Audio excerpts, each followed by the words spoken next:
Shabbat Baruch très chers amis, ce Shabbat nous allons lire le 6e et dernier chapitre de Pirkei Avot.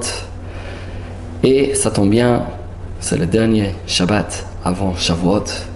Et le surnom de ce Perek s'appelle Perek Kinyan HaTorah, le Perek de l'acquisition de la Torah. On sait très bien que l'idée de Pirkei Avot, c'est de se préparer pour le don de la Torah, en améliorant nos traits de caractère et en focalisant sur des points de moussard. Et maintenant on arrive au bout. C'est le moment où on peut vraiment acquérir la connaissance de la Torah. Vous savez qu'il y a une Gemara qui se trouve dans Maseret Psachim, Daf Kuf Yud Chet Amud Aleph. La Gemara là-bas dit que dans la Hallel, qu'on lit Rosh Chodesh, pendant les fêtes, etc., il y a une référence au Matan Torah, au don de la Torah. Il y a une allusion. Et la Gemara nous dit c'est quoi l'allusion au don de la Torah dans la Hallel? C'est dans le deuxième paragraphe, Betzat Israël et Mitzrayim. Là-bas, il y a un pasuk qui dit Heharim rakedu che'elim. Les montagnes sont dansées, les montagnes ont dansé comme des béliers. Heharim rakedu che'elim. Tu dis comment ça fait référence à quoi?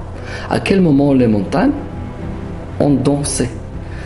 Et la Gemara ramène un enseignement qui est assez connu, on enseigne ça aux enfants déjà dans les GAN, que le moment qu'Hachem a voulu donner la Torah, et il a pris la décision de donner la Torah sur une montagne, toutes les différentes montagnes se sont précipitées vers lui, ou bien les représentants spirituels, les malachim, se sont présentés devant Hachem, et chacun a déposé sa candidature pour qu'Hachem donne la Torah sur lui.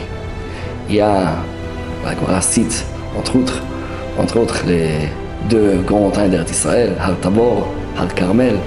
On peut imaginer qu'il y avait l'Everest, il y avait le Mont Blanc, il y avait les Jungfrau, le Mönch, la Eiger, les différentes montagnes qui se sont présentées devant Hachem pour demander qu'Hachem donne la Torah sur eux. Et c'est marqué là-bas, et c'est connu que chaque montagne devait présenter un dossier. Un a dit, moi je suis le plus grand, le plus haut montagne. L'autre a dit, je suis la montagne la plus large. L'autre a dit, je suis la montagne avec le plus de neige, etc., etc., etc. Moi je suis le Cervin, j'ai la forme la plus jolie, etc., etc. Par contre, Hachem a dit, vous les montagnes, chacun est en train de décrire ses propres louanges. Moi je vois ça comme l'orgueil. Dis Hachem, je vais te donner la Torah sur une petite montagne qui n'a pas dit un mot. La montagne se trouve dans un désert perdu. C'est le mont Sinaï.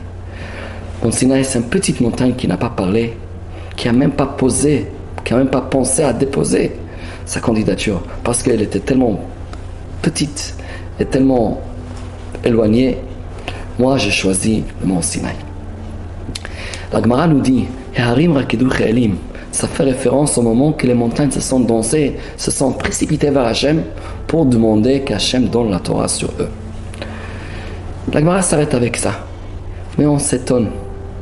Et on se dit, si la Torah, si dans le Teilim, on veut donner une allusion au don de la Torah, pourquoi parler des montagnes qui ont essayé, qui ont voulu qu'on donne la Torah sur eux, et en fin de compte, la Torah a été donnée sur une autre montagne?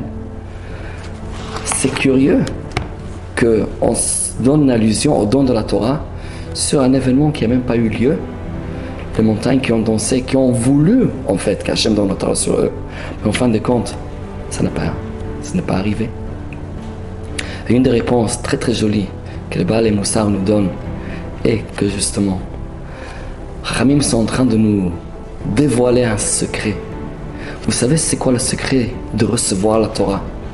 Comment on peut acquérir la Torah véritablement? C'est la première étape, premier point, premier pas, c'est la volonté. Il faut Heharim rakedu che'elim. L'introduction pour le don de la Torah, c'est qu'il faut montrer qu'on veut. Il faut montrer qu'on a envie. Il faut faire preuve d'un certain engagement, qu'on fait un pas vers la chose pour pouvoir mériter vraiment qu'on reçoit la Torah.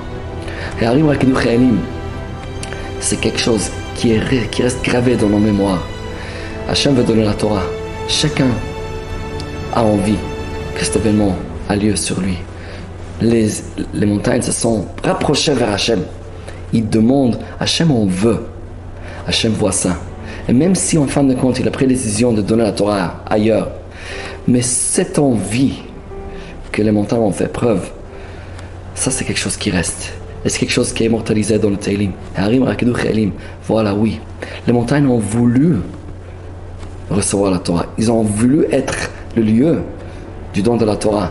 Ça c'est un point en leur faveur qui reste pour toute l'éternité. C'est une leçon pour nous. On veut recevoir la Torah. On veut acquérir Kinyan la Torah. Premier pas, c'est d'avoir envie, d'essayer de faire preuve de cette envie. On fait un pas vers la Torah. À ce moment-là, Hachem va faire un pas vers nous. Shabbat Shalom et Chag Sameach.